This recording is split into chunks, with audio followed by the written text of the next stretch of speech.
Pues bienvenidos, bienvenidas, compañeros, líderes, profesores, etcétera, de distintas regiones del país. Estamos en el segundo encuentro de este módulo 3, con la presencia de César del Mastro, quien ya se dará mayor descripción un poco de su experiencia, su formación también. Para nosotros es un gusto tenerlo nuevamente en este espacio virtual de la escuela. Y bueno, invitarlas compañeros a que puedan, en la medida de lo posible, tener la cámara prendida, estar muy atentos también a poder usar tanto el chat de acá del Zoom como del grupo que tenemos de WhatsApp, y también el micrófono para que puedan ustedes comentar, consultar alguna cuestión que no quede muy clara. Entonces, sin más, le doy el pase a César.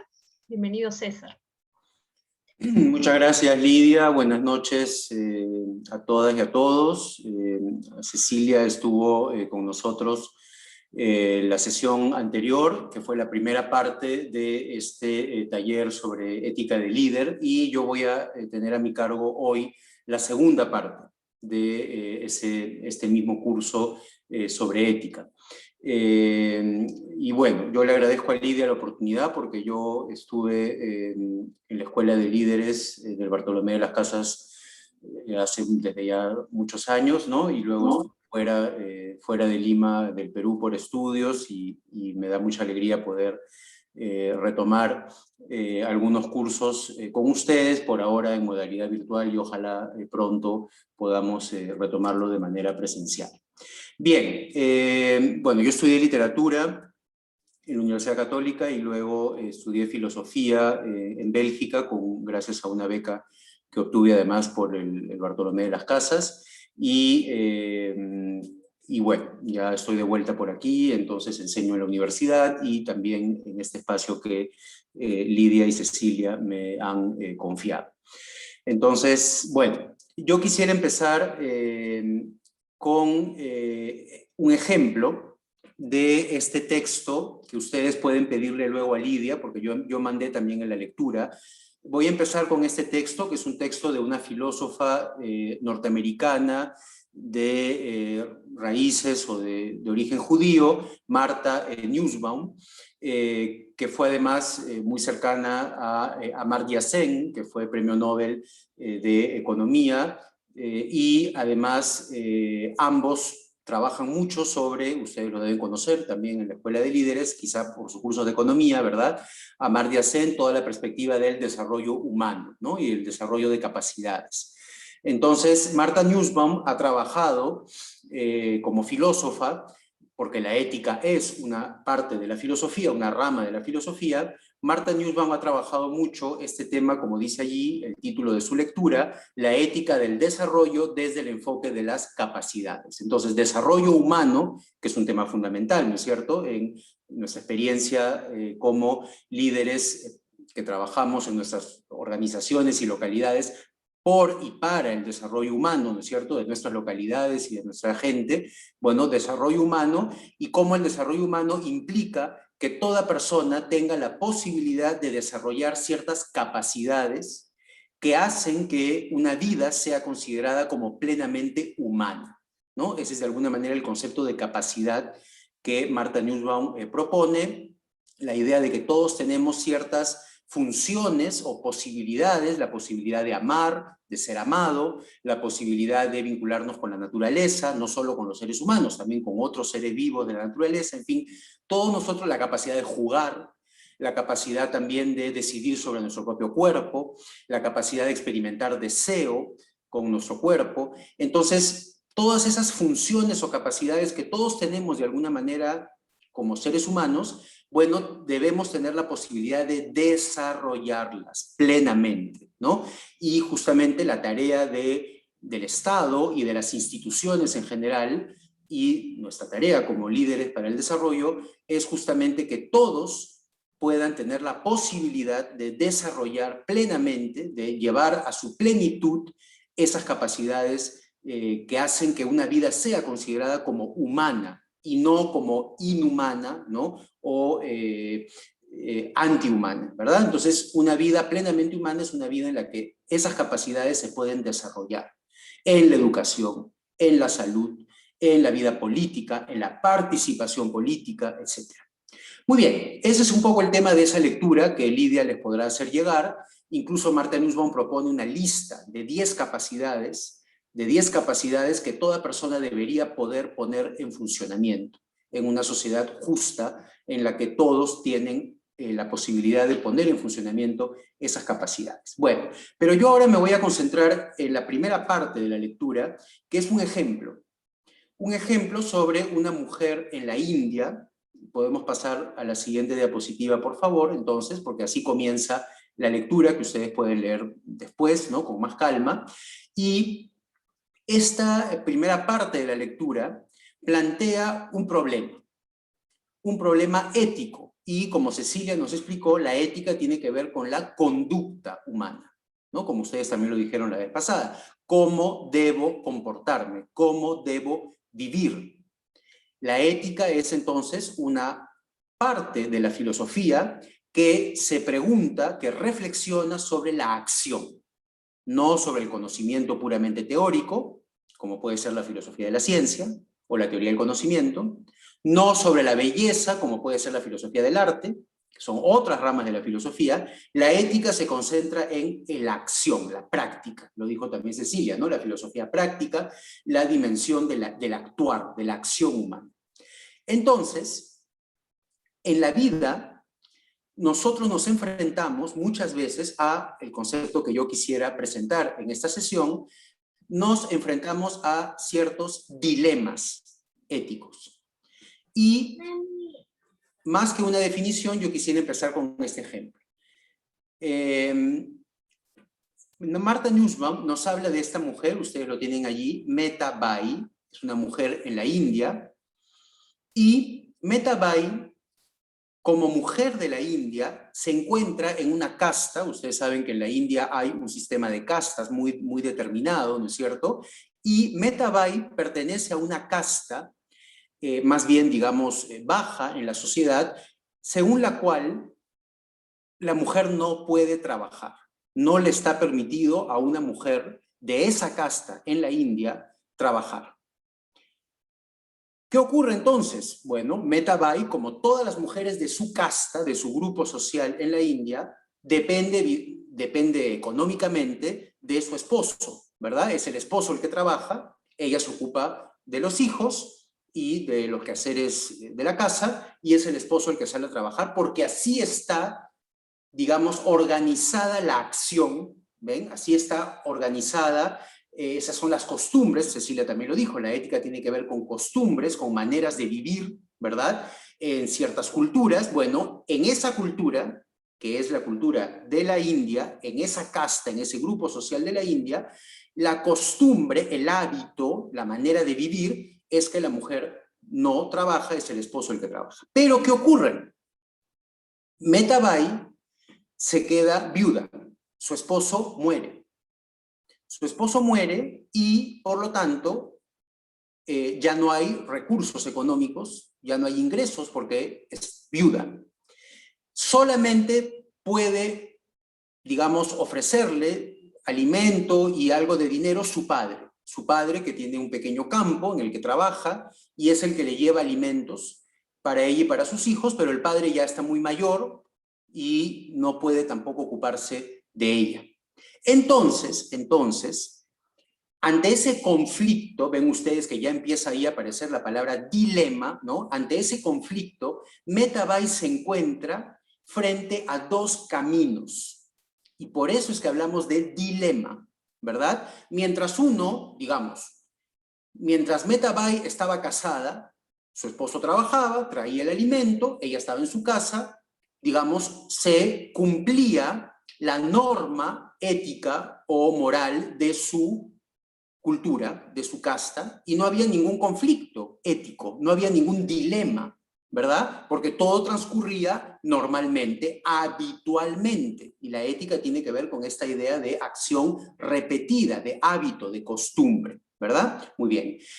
Pero algo surge, un acontecimiento inesperado, muere su esposo, y allí, ante el conflicto, ante esa novedad ante eso inesperado, surge entonces el dilema, surge el conflicto. ¿Por qué? Porque ahora Metabai, miren ustedes aquí, se encuentra ante dos cursos de acción.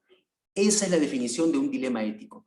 Un dilema ético es una situación, muchas veces inesperada, en la que nos encontramos, aunque no lo hayamos buscado, nos encontramos ante dos, por lo menos dos cursos de acción, quiere decir dos caminos posibles de acción.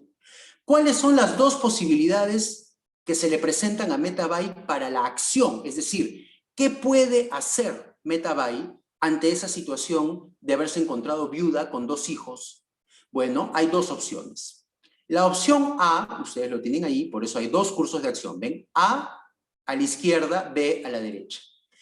Una opción es salir a trabajar.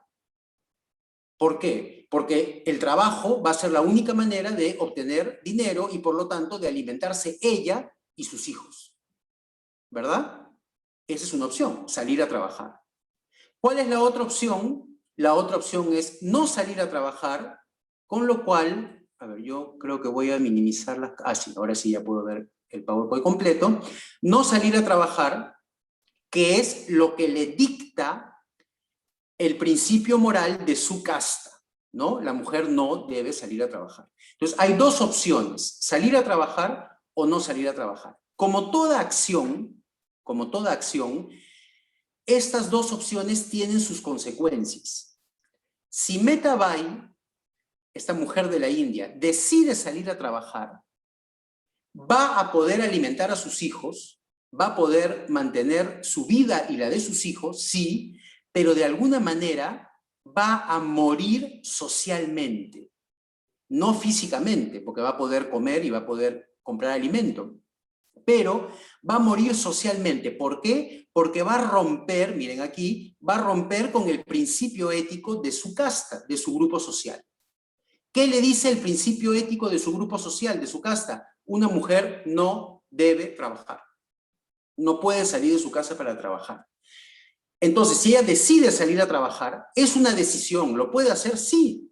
Pero al hacerlo, es consciente de que estaría como muerta socialmente. Es decir, rompería con el principio ético, es decir, con la costumbre, acordémonos de eso, ¿no? Ética, costumbre, moral, el principio moral de su grupo social.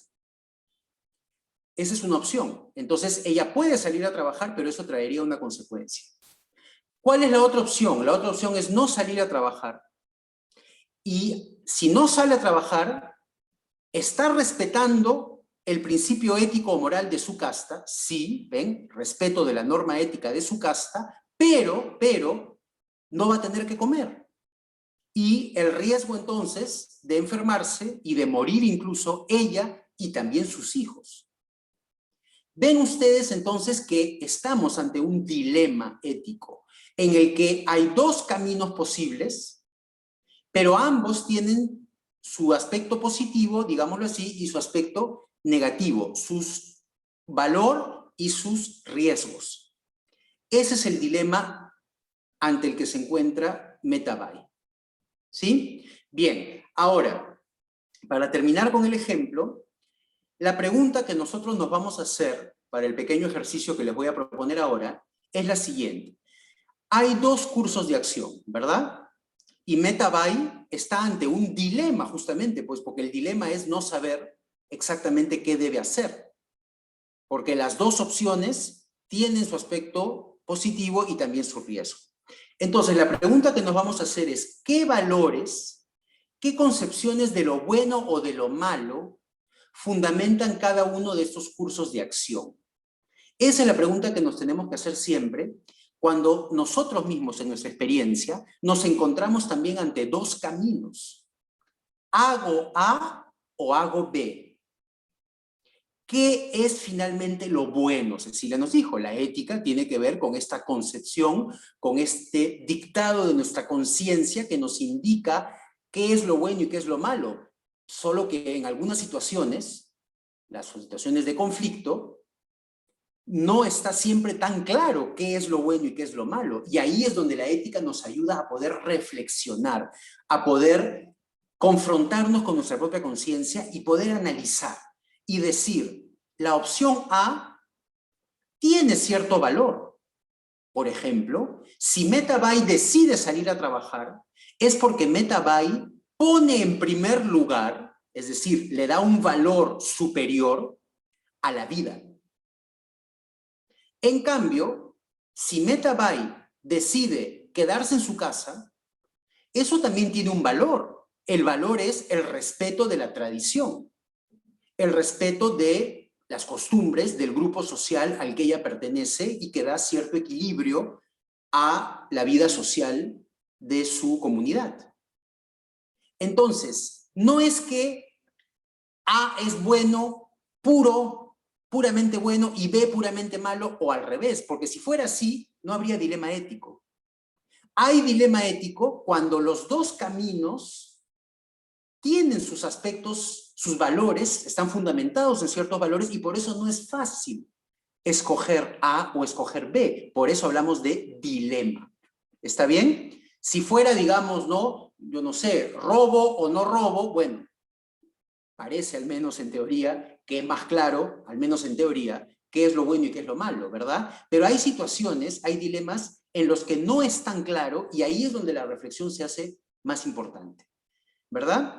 Evidentemente, si Metabai decide salir a trabajar, ella pone en primer lugar el valor de la vida de ella y de sus hijos. Y lo bueno, según el camino A, salir a trabajar, lo bueno es el afecto, el amor a sus hijos, pero también cierta concepción de los derechos de la mujer.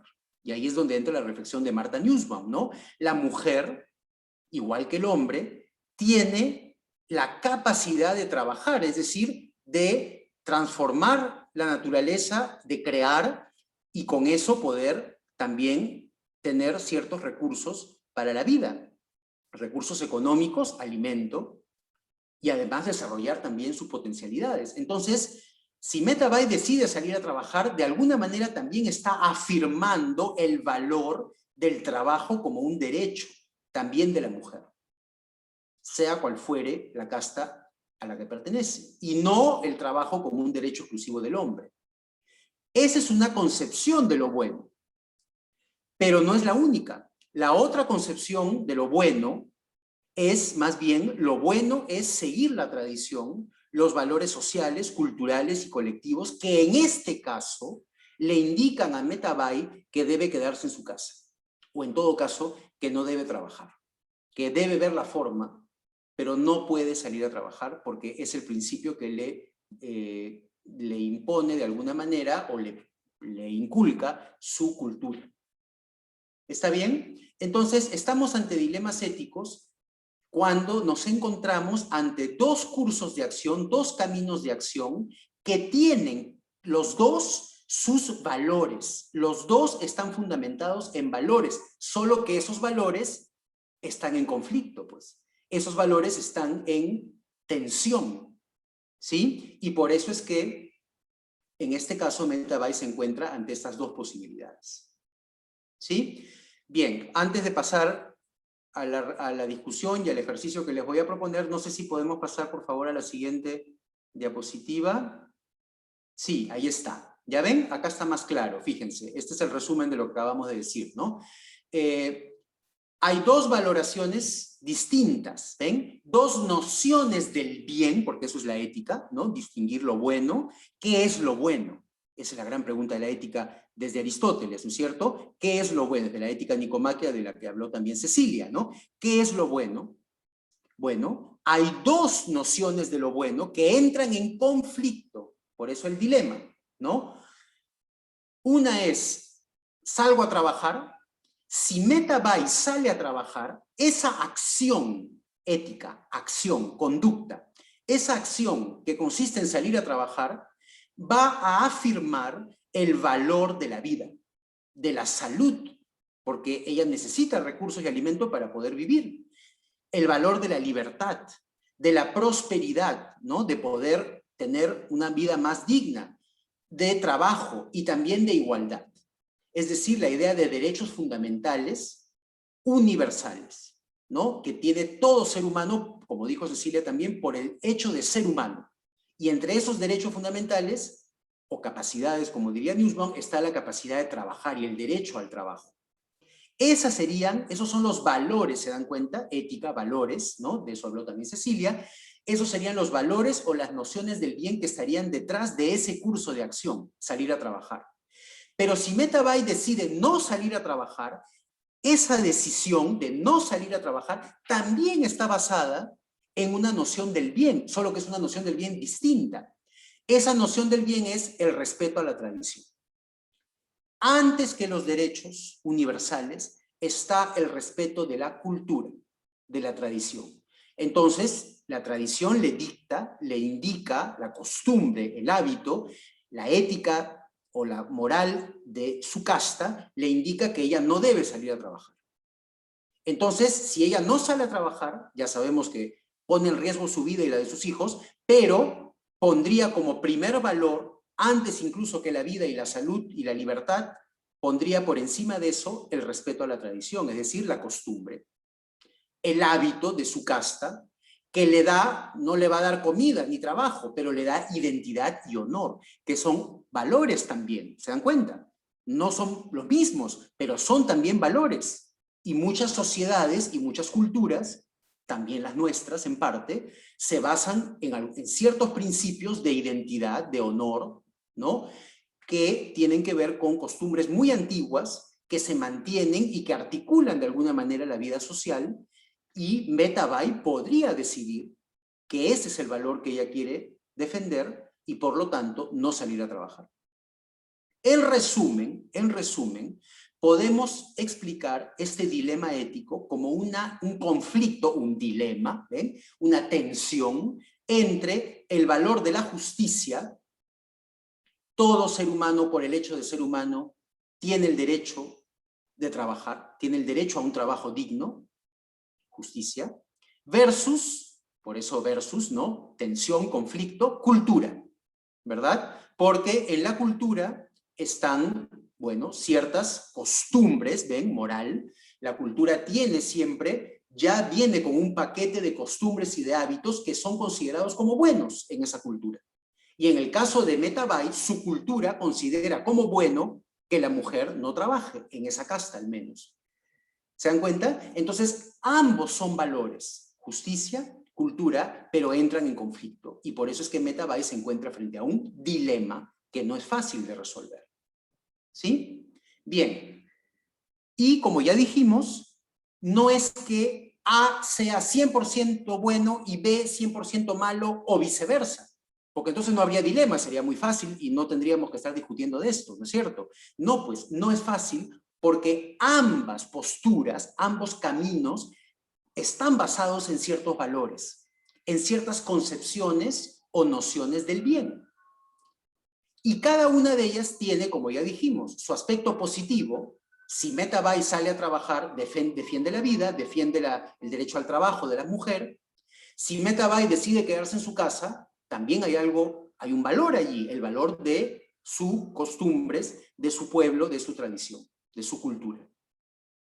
Pero en ambos casos hay también riesgos, ¿no? Y por eso es que no es fácil, pues, decidir, y por eso es un dilema ético. Hay riesgos, el riesgo de morir ella y sus hijos de hambre, simplemente, si ella no sale a trabajar, pero en el otro caso, el riesgo de perder su identidad y su honor, y por lo tanto quedar como excluida, ¿no?, de su grupo social, que es también una forma de muerte, no muerte física, pero muerte cultural, ¿no?, de identidad. Bien, bueno, entonces cada postura, A o B, tiene también sus riesgos, ¿no? Y eso lo voy a resumir de la siguiente manera y con eso terminamos el ejemplo para pasar al ejercicio. ¿Qué nos dice Nussbaum? Nussbaum nos dice que obviamente hay ciertos derechos y ciertas capacidades que se deben defender en toda cultura. Por ejemplo, el derecho de las mujeres. Pero, las personas que están en esa cultura en la India pueden decir, pero ¿por qué nos van a dictar desde afuera cómo debemos vivir nosotros? Si nuestra cultura siempre ha sido así y la mujer no trabaja en esa casta, ¿En nombre de qué o de quién? ¿Quién tiene la autoridad para venir desde afuera a decirnos a nosotros, casta de la India, cómo debemos vivir? Entonces, el riesgo de defender esta postura universal de los derechos universales es que son derechos que han sido defendidos generalmente en Occidente, ¿no? Producto de una historia propia de Occidente, y que por lo tanto a veces se han tratado de imponer a otras culturas que no tienen esos valores, ¿se dan cuenta? A culturas que tienen otras nociones del bien. ¿Está claro? Y entonces el riesgo de esta postura es decir, todas las mujeres deben actuar igual o todas las mujeres deben comportarse de la misma manera en todo el mundo según ciertos derechos universales. Sí, eso suena bien, ¿no? Y muchos de nosotros quizás estamos de acuerdo. Pero el riesgo de eso es que esos derechos universales también a veces se han impuesto a ciertas culturas que no tenían esas nociones del bien o esos valores y se han empleado como con cierta imposición o como cierta forma de colonialismo o de imperialismo desde Occidente a otras culturas, como tratando de dictarles a otras culturas qué es lo bueno y qué es lo malo o cómo deben vivir. ¿Se dan cuenta? Es el riesgo. Ahora, ¿cuál es el riesgo del otro lado? El riesgo del otro lado es decir, todo lo que se hace en una cultura es bueno y todo lo que se hace en una cultura tiene que respetarse. A eso lo llama Nussbaum el riesgo de santificar la cultura. Como si todo en una cultura, pensemos en nuestras culturas también, en el mundo andino, en el mundo amazónico, en la mezcla de culturas que hay en Lima, pensemos también en nuestras culturas y tratemos de, justamente, reflexionar éticamente sobre lo que se hace, lo que se debe o no se debe hacer en nuestras culturas. ¿Todo es bueno lo que se hace en nuestra cultura? Entonces Nussbaum dice, no podemos tampoco santificar la cultura, porque eso nos lleva a una postura conservadurista, ¿no? Es decir, a querer conservar, y si la mujer nunca ha trabajado, así se ha hecho siempre y así se debe seguir haciendo. Eso tiene un riesgo. ¿Cuál es el riesgo? Renunciar a todo juicio crítico. Es decir, no podemos criticar nada y todo lo que se ha hecho en una cultura se tiene que respetar porque así se ha hecho siempre. Eso tiene un valor, sí, el valor de la cultura y de la tradición, pero puede tener también, aquí está, un riesgo. El riesgo de no criticar nada, perder cualquier capacidad crítica y autocrítica, ¿no?, de nuestras propias culturas. ¿Ya? Y santificar como si todo en una cultura fuera siempre bueno. ¿Está claro? Entonces las dos posturas, ven, los dos cursos de acción tienen sus riesgos. Defender una justicia universal puede esconder cierta imposición de una cultura sobre otra y querer dictarle a una cultura desde afuera cómo debe vivir. Es un riesgo, ¿no?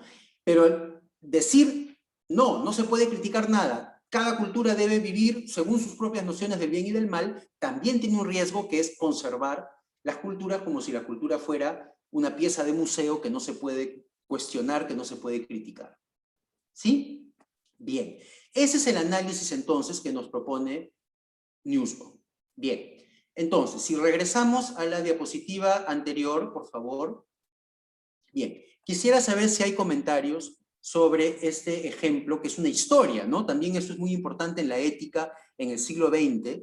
Más, ustedes se han dado cuenta, ¿no? Más que decir, estos son los principios de la moral, estos son los principios de la ética, esto es lo bueno o esto es lo malo. No. La ética en el siglo XX es muy sensible a las historias, a las narraciones. Y la ética se vive en la vida cotidiana, como en el caso de esta mujer de Meta Bay. Bien, quisiera saber si hay preguntas, comentarios sobre este ejemplo concreto de Meta Bay. Podemos quizá pensar en situaciones similares en nuestro país o en nuestras culturas y dilemas éticos como estos. A ver, pero primero tratemos de ver si hay preguntas o comentarios sobre este ejemplo. ¿Hay alguna pregunta o algún comentario sobre este caso? Buenas noches. Feliciano, sí. Buenas noches. Profe, César del Mato, Hola. le saludo, Feliciano Sánchez. Feliciano, buenas noches. Acaba de decir que la cultura es sensible, o la ética es muy sensible frente a la cultura, o eso lo entendí de esa manera, ¿no? Entonces, en nuestro país, me parece, lo más visible es que es un problema de repente también difícil de afrontar, de pensar en los movimientos sociales que hay, ¿no? Y los movimientos sociales que se puede observar últimamente está con los hijos, con mis hijos no te metas, por ejemplo. Entonces, una cultura me parece eh, que está un poco detenido en el tiempo. Y eso necesita conversar, dialogar, especialmente en estas reuniones me parece interesante, porque muchos de nosotros podemos estar opinando de una manera de repente equivocada si no los tenemos bien claros. A eso va mi comentario, profe. Feliciano, muchísimas gracias porque tú acabas de ponernos así en la mesa un dilema ético. Un dilema ético, un tema polémico, es otra manera de decirlo, ¿no? De discusión en nuestro país hoy, cuando mencionas esto del movimiento Con mis hijos no te metas, ¿no? Y eso podemos formularlo. A ver, no sé si podemos pasar a la primera diapositiva. Voy a aprovechar el comentario de Feliciano antes de darle la palabra. No sé si hay otras personas que han pedido también la palabra, pero la segunda diapositiva, por favor. Todavía no hay peticiones, pero invitarlos, ¿no? Que puedan de repente... Sí, porque miren, justamente voy a aprovechar la intervención, gracias Feliciano. Voy a aprovechar, y quizá Feliciano, contigo mismo o con otras personas, podemos desarrollar este caso que tú nos pones, ¿no? Que no es el ejemplo de Metabai, de la India, pero que es un ejemplo hoy en nuestro país. ¿Cuál sería, a ver Feliciano, en este tema de Con mis hijos no te metas, por ejemplo, vamos a tratar de formularlo como un dilema ético, así como el de Metabai. Fíjense ustedes, porque esto nos puede servir a todos, ¿ah? Para todos los temas polémicos que hay hoy en nuestro país, ¿no? La pregunta sería, la pregunta de todo dilema ético ¿es bueno, porque la ética tiene que ver con lo que es bueno, con lo que se debe o no se debe hacer, ¿es bueno o se debe aceptar o mantener X? Esa es la pregunta de todo dilema ético. ¿Está bien?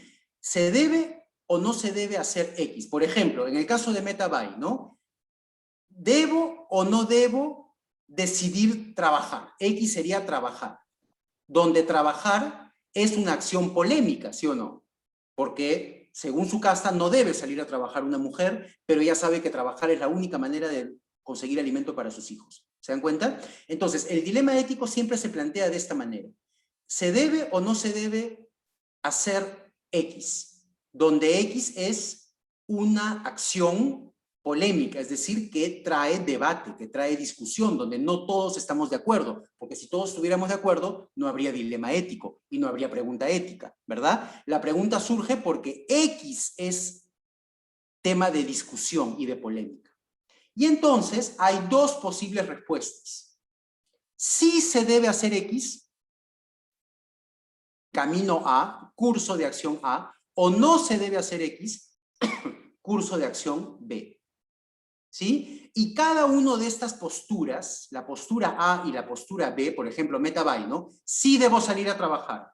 Y eso tenía sus propias razones, sus propios valores éticos para decir sí debo salir a trabajar. Aunque mi casta me diga que no, sí debo salir a trabajar. Y la otra postura es decir, no debo salir a trabajar porque debo respetar mi cultura. ¿Se dan cuenta? Había esos dos cursos de acción y los dos cursos de acción tenían sus propias valoraciones. Bien, entonces Feliciano, siguiendo este modelo, ¿cuál es el tema que está detrás, por ejemplo, de esto de Con mis hijos no te metas? ¿Cuál sería, por ejemplo, una pregunta que llevaría a debate con ellos? ¿Es bueno aceptar o mantener qué cosa? ¿Cuál sería X en este caso, Feliciano, por ejemplo, del movimiento Con mis hijos no te metas? Yo creo que entonces, gracias, sin saber completamente en realidad todo lo que ocurre alrededor, entonces planteamos el A podría ser conservador y el B podría ser, por ejemplo, cambios en la enseñanza con conocimientos nuevos a los hijos, ¿no? Entonces, el A sería si mantenemos o no lo que nos dice las costumbres antiguas o lo que nos hemos llegado hasta ahora en cuanto a que los hijos deben ser orientados solamente por sus padres en el término, por ejemplo, del cuidado de su sexualidad, por ejemplo, ¿no? Exacto. Ese es A. O ya en el B podemos incluir algunas enseñanzas para que los chicos o las chicas pueden ya aprender a ser más libres, a disponer, digamos, de acuerdo a su educación ya con métodos diferentes para ser más libres.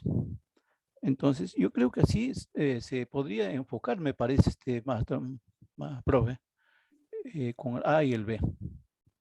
Exactamente, Feliciano. Y como tú has dicho, aquí la discusión ya no es debo o no debo salir a trabajar, como en el caso de Metabyte. El dilema ético es, ¿se debe o no se debe mantener, por ejemplo, ¿no? Tú decías, la concepción de hombre y mujer o de lo masculino y lo femenino, ¿no? Según la tradición. Ese sería el dilema ético, ¿no? ¿Se debe o no se debe mantener el enfoque o la perspectiva, ¿no? De lo masculino y lo femenino según la tradición? Ahora, ¿qué tradición? Bueno, digamos, por ejemplo, la tradición, no sé, la tradición católica, ¿no? O la tradición, digamos, sí, la tradición en general de nuestra cultura, ¿no es cierto? Entonces, sí se debe mantener, tú lo asocias a una postura más conservadora, exactamente, pero esa postura conservadora tiene sus valores, está fundamentada en valores, ¿no? Como tú decías, el valor de la tradición. Y la tradición, lo habitual, así como en el caso de Metabyte es no salir a trabajar porque eso es lo habitual en su costumbre, en su cultura, lo habitual en nuestra cultura, ¿no es cierto?, marcada por cierta visión de la sexualidad según el catolicismo, pero también por cierta visión, ¿no?, digamos, basada en el binomio hombre-mujer. Entonces el valor sería, ¿no?, los padres deben educar la sexualidad de sus hijos, orientar la sexualidad de sus hijos, pero esto es muy importante, Feliciano, según el modelo tradicional hombre-mujer, ¿no es cierto? ¿Por qué? Además, Feliciano, si vamos a los valores que están detrás de esa postura. ¿Por qué? Porque según esta postura, que podemos llamar conservadora, justamente conservadora porque quiere conservar esa concepción tradicional de lo masculino y lo femenino, hombre y mujer, ¿no? Está basada también en una concepción de lo bueno que estaría dictada por la naturaleza o por Dios, ¿no? Las personas que dicen, ¿no?, que solamente uno debe ser educado para comportarse como hombre o como mujer, y que el hombre debe entonces, ¿no?, unirse a una mujer, sexo masculino, sexo femenino, y punto, y eso es lo único que debe seguir existiendo en la sociedad. Esas personas tienen detrás la idea o la concepción de que eso es lo natural, ¿sí o no, Feliciano? Y muchos de las personas que están en esos movimientos, ¿no?, dicen, como Mis hijos no te metas y otros, dicen, ¿no?, hay que enseñar lo que es lo natural. Y lo natural es que uno nace con pene o uno nace con vagina y por lo tanto uno es hombre o uno es mujer. Y se acabó. Y ellos dicen, porque esa es la valoración ética que ellos manejan, ese es el valor que está detrás para ellos, es el respeto de lo que ellos consideran como, entre comillas, lo natural, o algunos dirán también, Dios ha creado al hombre y ha creado a la mujer. Y entonces Dios quiere que se casen hombre y mujer y ellos se encarguen de conducir la sexualidad de sus hijos para seguir reproduciendo ese mismo modelo hombre, mujer, hijos. ¿Bien? Entonces Feliciano, yo no estoy diciendo que yo pienso eso, ¿eh?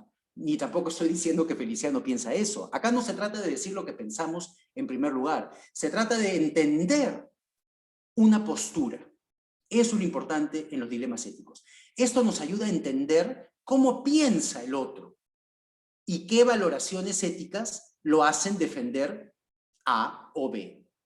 Y entonces en A, muy bien Feliciano, podríamos poner a las personas que dicen se debe mantener el modelo tradicional hombre-mujer. Y ellos defienden eso no porque quieren fregar la paciencia o porque están locos. Quieren defender eso porque eso está basado para ellos en ciertos valores, en una concepción de lo bueno, que es una concepción, según ellos, basada en el sexo que ya está dado de alguna manera por la naturaleza o por Dios. En cambio, hay otra postura, la postura B, Feliciano, ¿no? Que podríamos llamar una postura más progresista, más abierta, ¿no? Y la postura que dice no tenemos por qué mantener ese modelo tradicional. ¿Por qué? Porque hay otros valores. ¿Cuáles son esos valores? Tú lo dijiste, Feliciano, el valor de la libertad. Que cada persona pueda decidir, bueno, más que decidir, pueda asumir su deseo. Y si un hombre desea a otro hombre, ¿cuál es el problema? Es el deseo y es la manera de vivir su sexualidad y su afectividad, estar con otra persona del mismo género. Otra mujer podrá amar a otra mujer, sentir atracción y amar a otra mujer. ¿Cuál es el problema? Entonces, la idea aquí de lo que se llama, ¿no? Por ejemplo, la educación con enfoque de género, es que no hay una naturaleza que nos dicta hombre-mujer. Lo que hay es construcciones sociales, es lo que se llama el género, ¿no? Construcciones sociales que nos hacen asociar a ciertas prácticas lo masculino y lo femenino, pero eso puede cambiar. Ahí está lo progresista, lo abierto, ¿no es cierto? Y de hecho cambian las sociedades, ¿no? Y hoy vemos que hay hombres que asumen plenamente su amor por otro hombre, incluso se pueden, ¿no? Vivir juntos, mujer con otras mujeres, y eso abre a otros debates también éticos, ¿no? Bueno, ¿pueden casarse entonces? ¿La sociedad debe reconocer la unión de un hombre y otro hombre? ¿De una mujer y otra mujer? Vamos más lejos incluso. ¿Se debe o no se debe aceptar la adopción, por ejemplo, de padres del mismo género? ¿Ven? Ahí es otro tema polémico. No es un tema fácil, pues, es un dilema ético. Y cuando en el Congreso se discute sobre estos temas que Feliciano ha puesto en la mesa, cuando en el Congreso se discute sobre se debe o no se debe mantener la educación con enfoque de género, no es un tema solo político, por supuesto que es un tema político, pero detrás, como también lo vimos con Cecilia, ética y política van de la mano, porque detrás de esa discusión política, ¿no? De política educativa, por ejemplo, hay una discusión ética, es decir, hay dos concepciones sobre lo que es lo bueno en relación con la sexualidad y con la identidad sexual, o la identidad de género. ¿Ven? Entonces, este tipo de análisis, como lo hemos hecho con Feliciano, nos ayuda a entender que no estamos ante temas fáciles, donde uno puede decir sí, no, así a rajatabla. No, son temas complejos, por eso es que se llaman dilemas éticos, y las dos posturas que hemos podido identificar con Feliciano tienen sus propios argumentos basados en valores, en concepciones de lo bueno o de lo malo, que van a llevar a tomar determinada postura, a responder de determinada manera a esta pregunta. Muchas gracias, Feliciano, por el ejemplo. Quisiera saber si otra persona, y este es un ejercicio que yo les propongo a ustedes también, hacer en sus organizaciones o en situaciones que se presentan en sus organizaciones sociales, en sus grupos, ¿no? Cuando ustedes mismos también se enfrentan a estos dilemas. ¿verdad? A ver, ¿alguien quisiera poner otro ejemplo? Feliciano ha puesto un ejemplo de actualidad, que es un tema de debate político, pero vamos viendo que detrás de todo debate político hay un dilema ético, hay un debate ético sobre qué es lo bueno, en este caso sobre la sexualidad.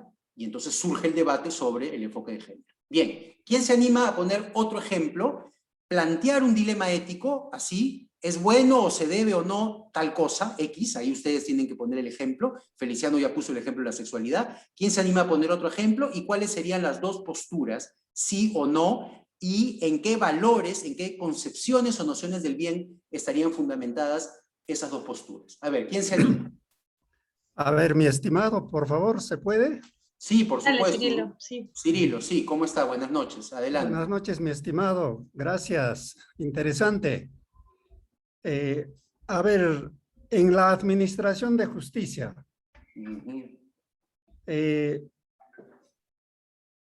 a ver, la administración de la justicia, los operadores de justicia están formados, por ejemplo, para administrar la justicia solamente en la perspectiva de la justicia occidental, digamos, lo que administran nuestros administradores de justicia es a través del Código Penal y Civil. Y la justicia intercultural o la justicia comunal está basado ya también en la interculturalidad, en la cual considera que hay que recoger también los saberes andinos y de esa manera hacer también la administración de justicia en la comunidad de acuerdo a lo que ellos han aprendido históricamente. Entonces, en esta parte, por ejemplo, hay un conflicto fuerte. Los que administran la justicia urbana a través de que la ley es única, el Código Civil y el Código Penal. Y la otra de la justicia comunal es ya también con la sabiduría de la comunidad y se puede prestar algunos rasgos de la justicia ordinaria, por ejemplo, del Código Penal o civil. Entonces, aquí hay un gran conflicto también sería, creo que, de lo ético o moral. Muchísimas gracias, Cirilo, y es otro ejemplo clarísimo, ¿no? Podríamos formular la pregunta de este dilema, ¿no? ¿Se debe o no se debe incorporar, ¿no?, elementos de la justicia comunitaria en la justicia, digamos, urbana o tradicional, ¿no es cierto? ¿Se debe o no se debe? O podemos formular de otra manera, ¿se debe administrar la justicia, ¿no?, únicamente según el Código Penal y según la justicia, digamos, formal, establecida formalmente, ¿no? Ese sería el dilema ético. Y ahí vamos a tener sí o no. Y habrá dos posturas, como Cirilo lo ha presentado, ¿no es cierto? Habrá quienes digan sí se debe incorporar elementos de la justicia comunal, ¿no es cierto?, aunque no siempre coincidan con la justicia legal. ¿Y cuál sería el valor ahí? Sería el valor otra vez de la cultura, ¿no? Hay un saber ancestral, hay un saber comunitario, ¿no?, de lo que es lo justo, lo injusto y cómo sancionar lo injusto y promover lo justo. Entonces, si eso existe en ciertas prácticas culturales, mantengámoslo. Otros dirán no, tenemos que tender a lo universal, a un solo modelo de justicia. Quizá esas personas también podrían decir, hay en la justicia comunal ciertas formas que no son éticas o que no son en todo caso deseables, ¿no?, de administrar justicia. Entonces ahí viene el dilema y la discusión. No vamos a resolverlo aquí, justamente porque es un dilema complejo, pero Cirilo, muy como el tema también de la sexualidad que puso Feliciano, ¿verdad? Entonces tenemos allí otro ejemplo clarísimo. No sé si podemos volver a la última diapositiva un segundo, porque el ejemplo de Cirilo, exacto, gracias. El ejemplo de Cirilo retoma esta tensión de la que habla Nussbaum entre justicia y cultura, ¿ven? Y no siempre es fácil conciliar las dos, por eso es un dilema, ¿no?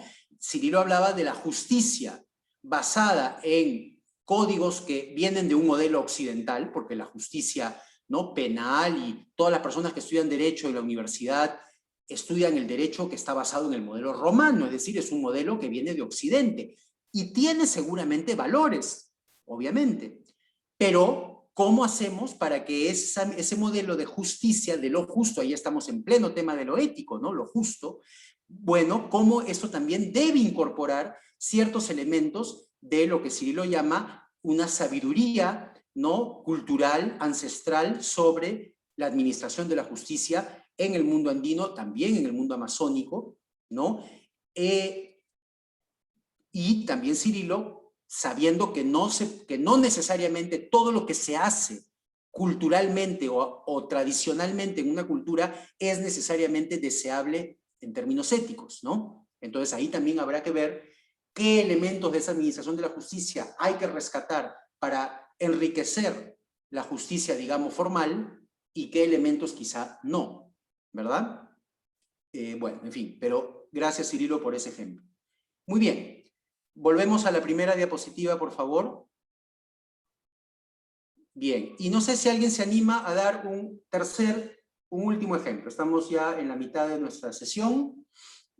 Hay una segunda parte con otro tema, pero quisiera que alguien se anime a dar otro ejemplo de dilema. Miren, hemos visto ya el tema de la sexualidad, ¿no? La identidad sexual, la educación sexual, el tema de la administración de la justicia. ¿Quién se anima a plantear otro dilema ético actual, ¿no?, en nuestro país, o quizá al que ustedes han enfrentado en sus organizaciones? Quizá también es la oportunidad para que ustedes mismos, ¿no?, nos cuenten: en nuestra organización estamos viviendo este dilema ético, ¿no? O hemos vivido este dilema ético. Ustedes, como líderes en su organización, ¿han vivido con sus organizaciones o están viviendo algún dilema de este tipo, por ejemplo? Tenía el comentario de la compañera Asunción por el WhatsApp. Sí, en relación a lo que decía Cirilo, básicamente también muy de acuerdo en que sí se puede trabajar respetando la cultura y tradición, es lo que ella comenta. Exacto. ¿Cómo se llama, Lidia, nuestra amiga? Asunción. Sí, Asunción. Justamente, yo por eso le voy a pedir a Lidia que les haga llegar la lectura de Martha Nussbaum, porque justamente lo que Nussbaum va a tratar es de combinar ambas, ¿no? Justicia y cultura, sin santificar todo lo que se hace en una cultura, porque eso también lo sabemos, ¿no? Hay ciertas costumbres en nuestros pueblos, en nuestras ciudades, que no son deseables, ¿no? Y por eso una cultura puede también autocriticarse y puede también modificar ciertas conductas que no son deseables.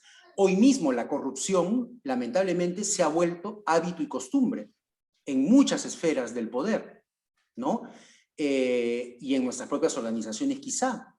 Entonces, eso no porque sea habitual es bueno, ¿se dan cuenta? Lo habitual, lo que se hace por costumbre, lo que se ha llegado incluso a incorporar en nuestra cultura, no necesariamente es bueno. Algunos aspectos sí, pero otros quizá no. Y ahí es donde viene el análisis ético, ¿ven?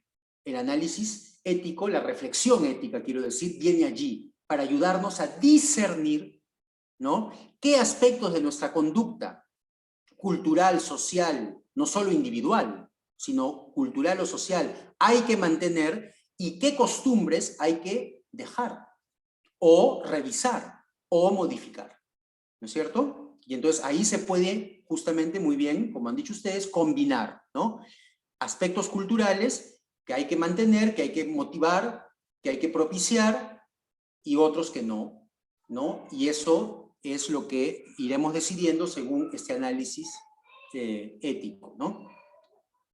Esta reflexión ética. Muy bien, ¿alguien tiene algún otro ejemplo que podríamos plantear como esta pregunta? ¿Es bueno o se debe hacer o no hacer X? ¿Quién podría dar otro ejemplo de X donde X es un tema de debate actual, un tema polémico, un tema que provoca por lo menos dos respuestas, ¿no? Dos cursos de acción distintos. A ver, ¿alguien tiene algún otro ejemplo que quisiera proponer? Por el chat de WhatsApp, Rita Semeri comenta que en su comunidad de Timpia trabajan mujeres y varones por igual. Es el Claro. que nos ha escrito la compañera. Sí, entonces ahí, por ejemplo, ven, ¿no? Hay un elemento de igualdad, pero la pregunta que yo les haría es, ¿siempre ha sido así? ¿Siempre en nuestra cultura hombres y mujeres han tenido siempre los mismos derechos? ¿O incluso hoy son considerados siempre con los mismos derechos? A veces no, ¿no? Entonces ahí es donde entra un elemento de reflexión ética, ¿no? Para modificar ciertas prácticas todavía hoy machistas, ¿no? Que existen en nuestro país, eso no lo podemos negar, ¿no? Incluso en formas de violencia, ¿no? Entonces ahí es donde entra otra vez la reflexión ética con este valor que Cecilia ya mencionaba, ¿no? El valor de lo humano, de la dignidad humana, ¿no? Que tiene que ser reconocida en todo ser humano, sea cual sea su género, como dice la compañera, ¿no? Hombre, mujer por igual. Muy bien. ¿Algún otro ejemplo o algún otro ejemplo que podamos analizar con este modelo de debate o de dilema ético al que ustedes se han podido enfrentar? Bueno, aquí los voy a mencionar simplemente como ejemplos, ¿no? Pero hoy en día, así como mencionó Feliciano, los temas de género, ¿no? También podríamos preguntarnos aquí, ¿se debe o no se debe aceptar, por ejemplo, el aborto, ¿no? Hay todo un debate también en torno, que está vinculado obviamente a los temas de género, pero no únicamente, ¿no? El aborto, la eutanasia, son temas que van a ir cada vez presentándose con más fuerza en el país, ¿no es cierto? Y que tienen detrás de esos temas que son políticos, hay un tema ético, ¿no? Un dilema ético sobre la vida, el valor de la vida, el valor de la muerte, los vínculos entre vida y muerte, ¿no es cierto? Son grandes temas éticos que están en conflicto y en discusión en esos debates, ¿no? Sobre la adopción, sobre la eutanasia, sobre el aborto, mencioné, pero también sobre temas, por ejemplo, económicos, ¿no? ¿Se debe o no se debe, por ejemplo, explotar determinado recurso natural en determinada zona del país? Eso es un dilema ético, político y ético que se presenta en nuestro país con mucha intensidad y que lo vivimos todo el tiempo, ¿no es cierto? Comentarios en el chat, César. Sí, a ver. Dice La marginación, a ver, Misión nos dice la marginación de una persona cuando va a la ciudad con una vestimenta típica donde uno se siente marginado, exacto, por ejemplo, ¿no? Entonces, ¿se debe o no se debe mantener una vestimenta típica en el ámbito urbano? Entonces diremos, hay personas que dirán, no, la persona tiene que adaptarse y si viene a la ciudad tiene que vestirse como en la ciudad. Esa es una postura, ¿no? Con la que podemos no estar de acuerdo, pero es una postura y por eso es un dilema. Otros dirán no, otros dirán sí, la persona tiene que mantener su identidad y mantener su vestimenta esté donde esté, porque eso es respetar la diferencia, ¿no? Misión, en lugar de marginar, respetar esa diferencia y esa diversidad que es la diversidad cultural de nuestro país, ¿no? Exacto, muy bien, Misión, ven, entonces, en aspectos muy concretos, ¿no? Como cómo vestirse, en determinada circunstancia hay un dilema ético detrás, el tema de la identidad cultural, ¿no es cierto? Del respeto a la diferencia. Muy bien, Misión, es otro ejemplo. Bien, y yo mencionaba también el ejemplo de más ligado a la economía, ¿no es cierto? Por ejemplo, cuando se discute si es que se debe o no aceptar un proyecto minero, por ejemplo, en determinada zona de los Andes o de la Amazonía en el país. Eso es un tema económico, un tema político, pero detrás hay una discusión ética. ¿no es cierto? Sí se debe explotar a toda costa ese recurso natural o no se debe explotar, o puede haber una postura intermedia. ¿Con qué condiciones? ¿Bajo qué condiciones? No siempre tiene que ser sí o no. Sí o no nos muestra las dos posturas extremas, ¿no? Pero luego hay maneras de combinarlo, ¿no? Cirilo, exactamente, ¿no? ¿Se debe o no se debe participar en política? Ese es otro dilema. ¿Yo debo o no debo involucrarme en la política, ¿no? Como construcción del espacio común? Y como dice Cirilo, algunas personas dirán no. Por razones éticas, no me vinculo en política porque la política es mala. Cecilia discutió ya eso con nosotros la clase pasada, ¿no? Y otros dirán sí, hay que involucrarnos justamente en la política porque toda acción incluye una dimensión política y además porque se trata de participar en la construcción del espacio común, del espacio público, ¿no? Muy bien, Hernán, la discriminación cultural y racial, exactamente, también forma parte de esos elementos, ¿no? Muy bien. Bueno, y ya que se ha hablado entonces de discriminación, voy a tomar esos últimos ejemplos que se han mencionado en el chat sobre discriminación, el ejemplo también que ponía Misión sobre la vestimenta, y el ejemplo de Hernán sobre discriminación, para pasar a la segunda parte. ¿Está bien? Son 7:15, entonces vamos a pasar a la segunda parte. Bueno, yo les dejo este modelo entonces, ¿no? De análisis de dilemas éticos, con el ejemplo de Martha Nussbaum. Lidia les va a hacer llegar la lectura, y obviamente el PowerPoint también ya lo tienen ustedes, y esta diapositiva que está allí es la que les puede dar un poco el modelo, ¿no? De cómo analizar dilemas éticos cuando estamos ante situaciones polémicas en el país, ¿no? Cuando estamos ante grandes debates en el país sobre la educación con enfoque de género, sobre la explotación minera, sobre los temas de discriminación racial y cultural, sobre los temas de administración de la justicia. Sobre todos esos temas hay debates políticos y la reflexión ética debe animarnos para encontrar cuál es el curso de acción o la postura que debemos seguir, ¿no? Que consideramos como buena, pero analizando las dos posturas. Eso es muy importante, analizar las dos posturas para entender también cómo piensa el otro y tener mejores argumentos para defender nuestra postura. ¿Está bien? Bueno. Entonces, nos quedamos allí para esta primera parte. Ustedes tienen el PowerPoint y tienen la lectura, y les voy a pedir, si no hay ningún comentario más o ejemplo, les voy a pedir por favor que pasemos entonces a la segunda presentación. Gracias. Y vamos a empezar con la...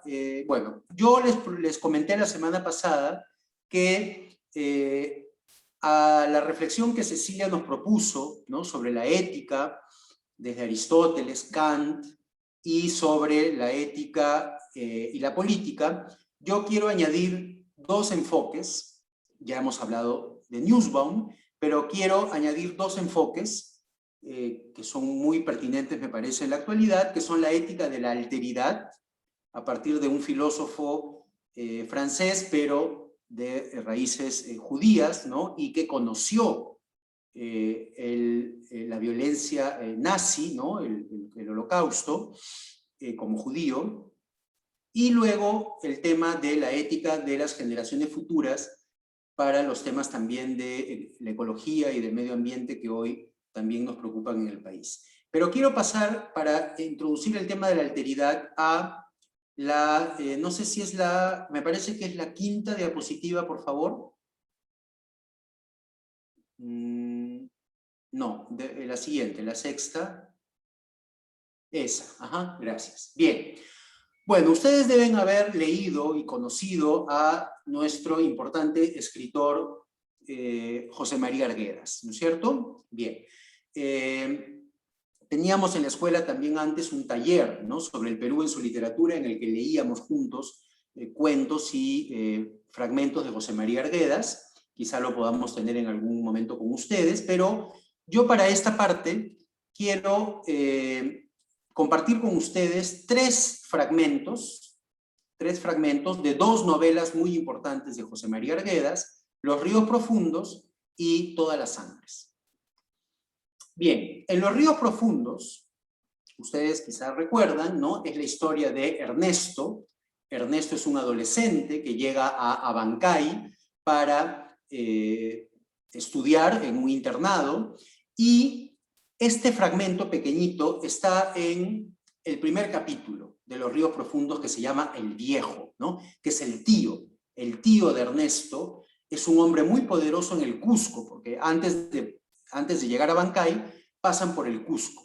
Y en Cusco se encuentran con, se hospedan en casa del tío de Ernesto, que es un hombre mayor, por eso se llama El Viejo, y en este pasaje que vamos a ver, Ernesto, que es un adolescente, ve a un pongo, es decir, a un indio que era el sirviente del viejo, que estaba casi en una condición de esclavitud. Y por eso, dice el texto, fíjense, el indio cargó los bultos de mi padre y el mío. El mío es Ernesto, ¿no? Es el adolescente Ernesto que llega con su papá a Cusco. Y el viejo los recibe y, claro, tiene un pongo. Ustedes saben que el pongo, que es también un texto de Arguedas, ¿no? El sueño del pongo. El pongo era, pues, ¿no? Un habitante del mundo andino, pero que estaba casi en una condición de esclavitud, de sirviente, ¿no? Era casi como si fuera la propiedad del patrón. Y entonces el patrón, que en este caso es el viejo, el tío, ¿no? Que hospeda a Ernesto y a su padre, ordena al indio, al pongo, que cargue los bultos, ¿no? Que cargue las maletas. Yo lo había visto, a ver, perdón, esto no lo puedo leer, ya. Yo lo había examinado atentamente porque suponía que era el pongo. ¿Ven? Entonces, Ernesto, que es un adolescente, ve a este hombre andino que está allí únicamente para cargar los bultos, para cargar las maletas, y por eso Ernesto sospecha que era el pongo, o sea, el sirviente, ¿no? El que está en la última escala social, realmente en una condición casi de esclavitud. Y Ernesto dice, su figura tenía apariencia frágil, era espigado, no alto. Se veía por los bordes la armazón de paja de su montera. No nos miró. El pongo, que estaba en una situación casi de esclavitud, no mira a Ernesto. No le habla tampoco. Simplemente carga los bultos. Y eso, ustedes dirán, ¿qué tiene que ver eso con la ética? Bueno, ahora lo vamos a ver. Eso a Ernesto lo afecta totalmente. Ernesto se siente cuestionado, acuérdense de esa palabra muy importante en la ética. Ernesto se siente cuestionado, se siente fastidiado, se siente interpelado por esa ausencia de mirada y esa ausencia de palabra en el pongo. El pongo está allí solo para cumplir su función, que es cargar las maletas, y no habla. No hay mirada y no hay lenguaje, no hay palabra. Y eso a Ernesto le choca, es otra manera de decirlo. Choca, ¿qué choca? Su sensibilidad ética. ¿Por qué? Porque Ernesto no soporta, no entiende por qué un ser humano está reducido, otra palabra muy importante en lo que vamos a ver, reducido a una cosa que no habla, que no mira y que solo está allí para cumplir una función. Y por eso, más adelante, Ernesto, cuando entra a la Catedral de Cusco, no sé si ustedes, nuestros amigos de Cusco, por ejemplo, o quienes hemos visitado, hemos visto en la catedral el Señor de los Temblores, ¿no? Que es un Cristo moreno. Y entonces, cuando Ernesto entra a la Catedral de Cusco y observa al Señor de los Temblores, dice, el rostro del crucificado, del Señor de los Temblores, era casi negro, desencajado como el del pongo.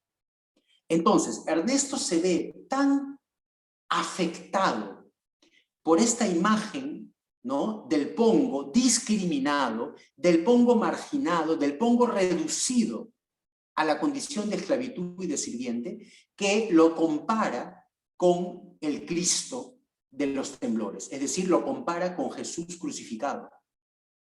¿Se dan cuenta? Hay ese vínculo en la sensibilidad de Ernesto que lo hace ver que el rostro del Pongo era como el rostro de Cristo crucificado, por el sufrimiento y el dolor y por haber sido considerado como, no haber sido considerado como ser humano, ¿verdad? Entonces, esto que vamos a ver aquí, esto que vemos en el texto de Arguedas, ¿no es cierto?, lo vamos a ver nuevamente en este otro fragmento de Todas las Sangres. En Todas las Sangres se habla de una matanza de un pueblo indígena. Y dice el narrador, se decía que habían matado a 5, a 10, hasta 50. Y la noticia era recibida como si esos muertos fueran de gente extraña. ¿Ven? Como si esos muertos fueran de gente extraña. Muertos que no cuentan, muertos que son considerados como poca cosa, como extraños. Indios, pues, ¿qué importaba? La pequeña ciudad de los señores, rodeada de barrios mestizos y de vecinos blancos pobres, no sentía ninguna clase de vínculo con esos indios. Entonces, en estos dos fragmentos, Arguedas nos muestra la violencia. Y la violencia es una forma de reducción del otro, de reducir al otro a una cosa o a una situación de esclavitud, como lo vemos en el primer texto. Y eso lo vamos a ver entonces en la ética de Levinas. Vamos a volver entonces, por favor, a la primera diapositiva. Bien, donde Levinas, este filósofo francés que, como les digo, judío, ¿no?, que conoció la violencia nazi, él va a definir la ética justamente como el momento en el que el yo, por ejemplo Ernesto, se ve cuestionado por el otro. ¿Y quién es el otro? Según Levinas, el otro es el que es diferente a mí. Eso es muy importante en la ética. Entonces, para Levinas, la ética es básicamente relación con el otro. Eso es lo que podemos resumir. La ética para Levinas, por eso ven ustedes que es otra manera de entender la ética, ¿no? No es un conjunto de principios sobre lo bueno o lo malo. La ética es básicamente relación con el otro. ¿Por qué? ¿Por qué? Porque el otro es el diferente. Por eso Levinas lo escribe con mayúscula. El otro es el que es absolutamente otro. Es decir, diferente al yo, diferente a mí. ¿Cómo el Pongo? El Pongo es diferente a Ernesto. Ernesto mira, Ernesto habla. El Pongo no mira, no habla. Está reducido a la condición de esclavo. Pero eso justamente es lo que cuestiona a Ernesto. ¿Se dan cuenta? Ernesto se siente cuestionado por ese otro, que es el Pongo, que es diferente y que justamente lo perturba. ¿Ven? El otro es, dice por eso Levinas, el extranjero. El extranjero en el sentido de el que es extraño, el que no es como yo, ¿verdad? Cuando yo estoy con los que son como yo, hay cierta seguridad, cierta tranquilidad. Levinas dice, la ética surge cuando irrumpe, aparece el otro. A veces de manera silenciosa, como el Pongo. Justamente, no habla, no mira. Pero esa ausencia de mirada, ese maltrato que el Pongo sufre, cuestiona a Ernesto. Y ahí nace la ética. La ética, dice entonces Levinas, ven, es ese cuestionamiento. Yo voy a subrayar las palabras que hay que, digamos, retener. El cuestionamiento del yo por el otro. El otro cuestiona, me cuestiona. Y a eso lo llama Levinas ética. A este cuestionamiento de mi yo, de mi espontaneidad, por la presencia del otro, se llama ética. Entonces, resumamos, la ética para Levinas es el momento en el que yo me siento cuestionado por la presencia del otro. Aparece un otro, con mayúscula, que me cuestiona. ¿Por qué me cuestiona? Porque es diferente, porque es extraño, porque es extranjero. Como dijo alguien hace un momento, porque se viste de otra manera, o porque habla de otra manera, o porque tiene un aspecto físico distinto al de mi comunidad, o porque viene de otro pueblo, o porque tiene otra identidad sexual, porque es homosexual, o porque es bisexual. Es otro, es diferente. Y esa diferencia del otro me cuestiona, me molesta, me perturba, por eso me cuestiona. ¿Está bien? ¿Sí? ¿Y qué cuestiona? Cuestiona mi manera de pensar y cuestiona también la idea que yo tenía sobre él o sobre ella. ¿Está claro? ¿Sí?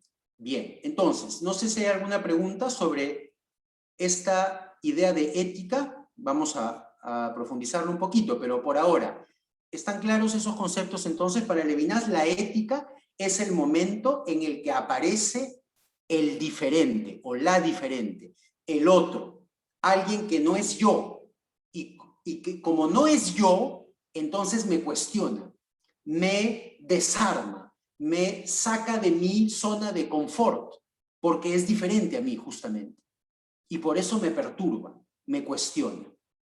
Y ese cuestionamiento, esa capacidad que tiene el otro para cuestionarme, así como el Pongo cuestiona a Ernesto, no porque le diga nada, simplemente con su propia, con el hecho mismo de aparecer, con el hecho mismo de estar allí, sin hablar, sin mirar, ¿no? Reducido a un esclavo, esa situación misma cuestiona a Ernesto. Y lo cuestiona y lo perturba tanto que Ernesto no puede dormir.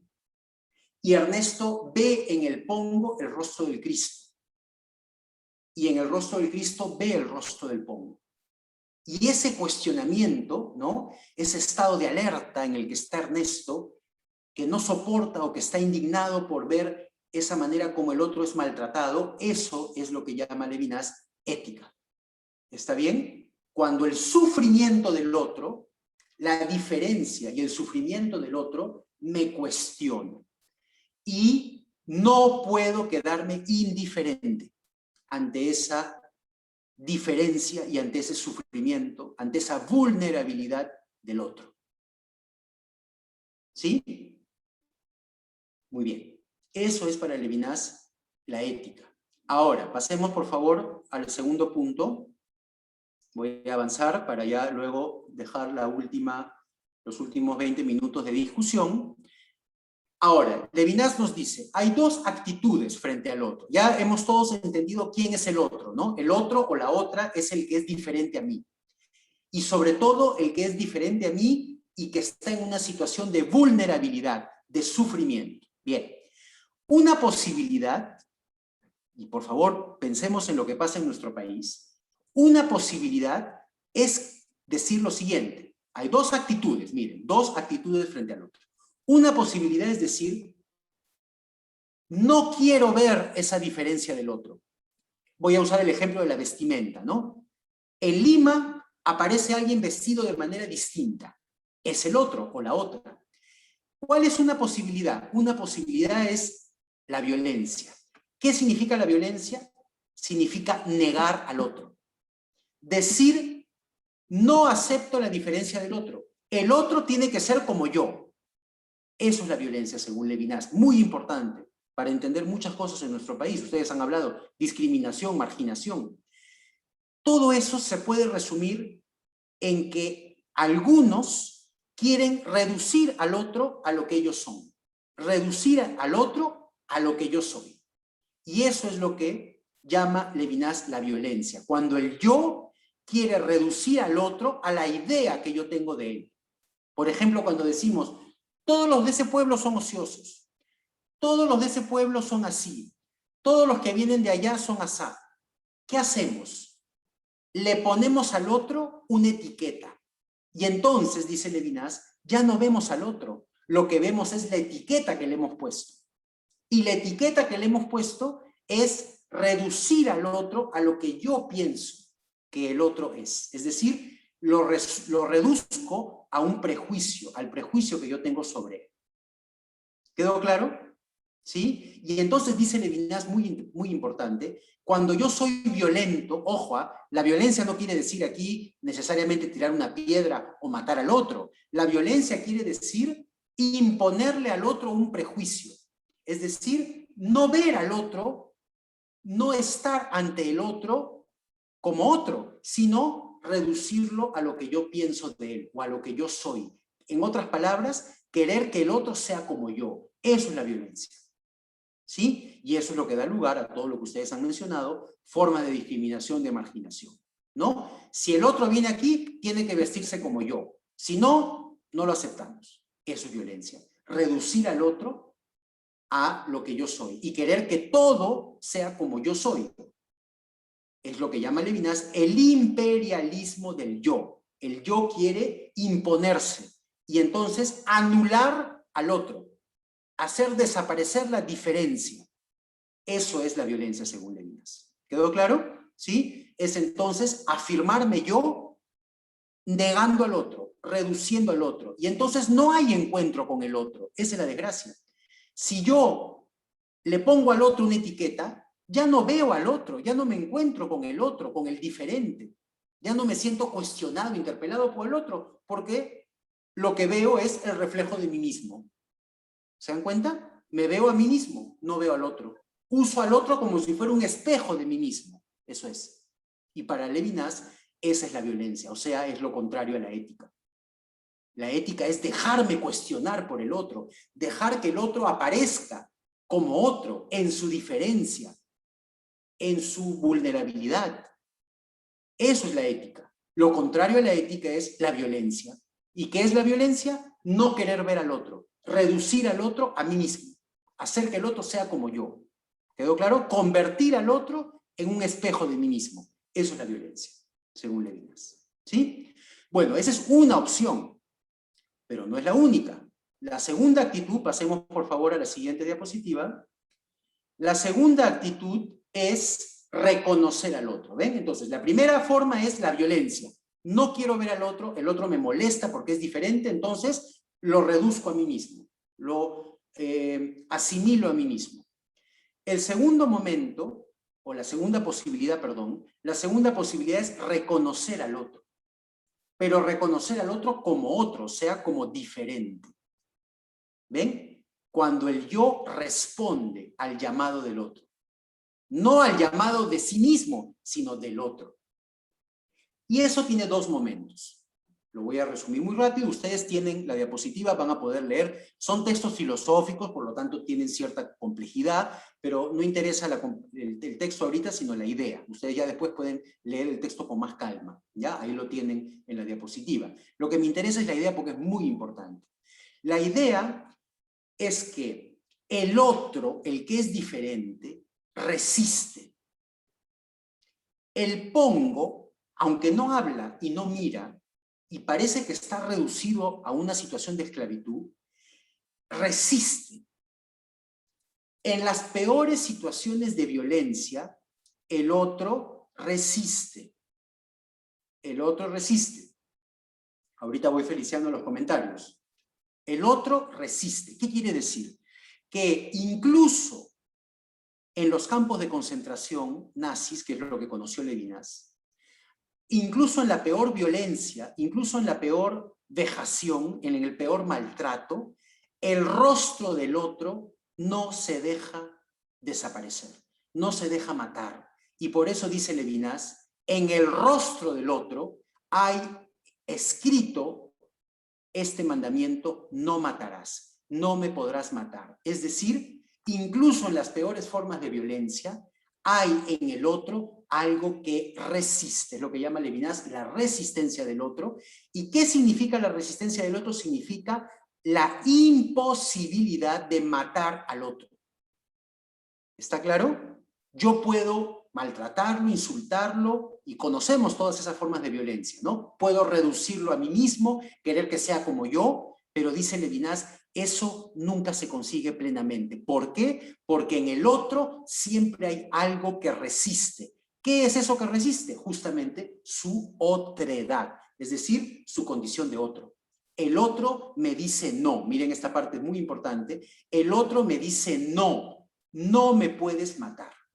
Y la ética tiene este primer momento, digamos, negativo en el sentido de este primer momento de no, pero que es muy importante. Este primer momento de la ética es la imposibilidad de matar a quien presenta este rostro. El rostro es el hecho de que ese rostro me afecta, como el pongo afecta a Ernesto. El rostro del otro me afecta, me cuestiona y me da una orden imperativo. Me da una orden. ¿Cuál es la orden que me da el rostro del otro? No me puedes desaparecer. No me puedes matar. Kashkanirajmi, ¿no? Se dice en quechua, ¿no? Todavía estamos, aún existimos. Las culturas también, en la historia, las culturas que han tratado de ser destruidas por otras, ¿no? Han resistido. Y eso es lo que llama Levinas la resistencia del otro. El pueblo quechua, el pueblo aymara, el pueblo ashánica, sus lenguas han resistido, se han mantenido, todavía somos, todavía existimos, ¿ven? Entonces, en el rostro del otro, aún en las peores situaciones de violencia, resiste. ¿Y cómo resiste? Resiste diciendo, no me puedes matar. O para decirlo, ¿no? En la frase en quechua, ¿no? Todavía estamos, todavía existimos.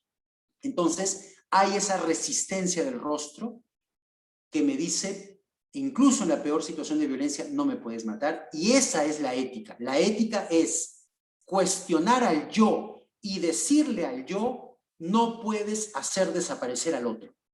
No puedes hacer desaparecer la diferencia.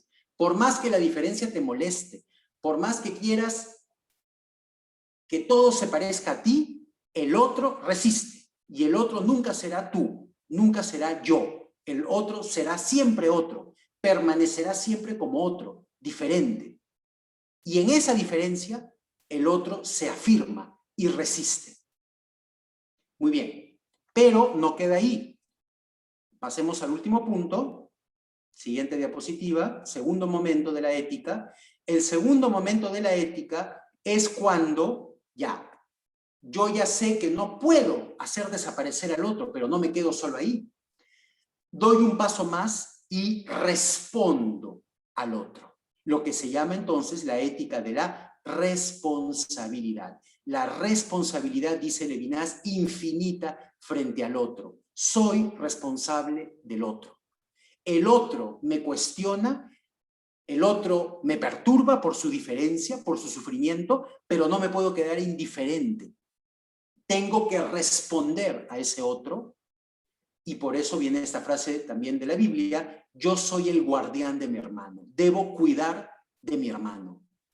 ¿Mi hermano quién es? El otro, el que es diferente. Toda otra persona es otra, porque nadie es igual a mí, ¿no es cierto? Entonces yo debo responder por el sufrimiento y por el hambre del otro. Y eso es lo que llama Levinas el compromiso responsable y gratuito, y el diálogo. Por eso hay esa escena hermosa al final de ese capítulo de Los Ríos Profundos, cuando Ernesto decide hablarle al Pongo. ¿Se acuerdan que el Pongo no miraba, el Pongo no hablaba? Ernesto se siente cuestionado, ¿no? Por ese sufrimiento del Pongo, por esa diferencia del otro, pero no se queda solo ahí diciendo que mal, estoy perturbado. No, da un paso y responde al Pongo, le habla al Pongo, le dirige la palabra. Ese hombre Pongo al que nadie le hablaba, Ernesto le habla. Y se produce el diálogo al final de ese capítulo, ¿no? Y el Pongo se despide de Ernesto y ahí se abrazan y hablan. Entonces, eso es la ética. La ética es relación con el otro, de diálogo, de responsabilidad, en el que el yo se hace responsable del otro. ¿Sí? El yo delante del otro es infinitamente responsable y ese compromiso es una promoción, ¿no? Una promoción del otro, de la vida, ¿no? De la vida del otro, ¿sí? El otro es el pobre y el despojado, y nada de lo que concierne a este extranjero me puede dejar indiferente, ¿ven? El otro es el pobre, es el que sufre, es el que pasa necesidad, y nada de lo que le pasa a él me puede dejar indiferente. Me siento llamado a responder por el otro, ¿sí? Muy bien. Ese entonces es digamos, la propuesta de Levinas. Ahora vamos a pasar al diálogo en los 15 minutos que nos quedan, pero antes, bueno, luego vienen los ejemplos de Arguedas. Por favor, si podemos pasar a la siguiente, los ejemplos de Arguedas que ya los hemos visto. Pasemos a la siguiente diapositiva, la última. Bien, no voy a detenerme mucho porque no hay mucho tiempo y quiero por lo menos que nos queden 15 minutos para el diálogo, pero sí quisiera presentarles a otro filósofo, esta vez un filósofo alemán, Hans Jonas, que habla de las generaciones futuras. Y lo que él dice, ustedes podrán leer después los fragmentos, pero lo que dice Jonas es que hay un otro que también me cuestiona. Ese otro no solamente es la persona diferente, es todo ser vivo. Y sobre todo habla Hans Jonas del niño. ¿Por qué? Porque dice, fíjense, la responsabilidad es una responsabilidad frente a la vida actual y potencial, y en primer lugar la vida humana. La simple respiración del niño, estoy en la tercera cita, la simple respiración del niño dirige un se debe irrefutable al entorno a saber que se ocupen de él. Entonces, para Hans Jonas, el primer otro, vamos a decirlo así, el primer otro es el niño que nace. En el niño que nace hay en su rostro, hay inscrito, así como Levinas dice, no me matarás, no me puedes reducir, ¿no? Según Jonas, también en el niño que nace hay una frase inscrita que dice, debes ocuparte de mí. Y debes garantizar las condiciones para que mi vida pueda ser una vida digna. Eso es la ética para Jonas. Es el llamado a cuidar del otro desde su nacimiento y a garantizar, por eso habla de la ética de las generaciones futuras, porque los niños no solamente es el niño que nació ayer o que nace hoy, son los niños que van a nacer en el futuro.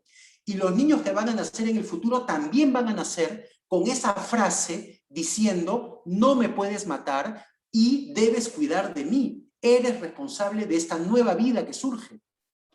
Y entonces por eso viene el segundo principio de Jonas, miren, principio de la ética, de la responsabilidad, actúa de manera que los efectos de tu acción sean compatibles con la permanencia de una vida auténticamente humana sobre la tierra.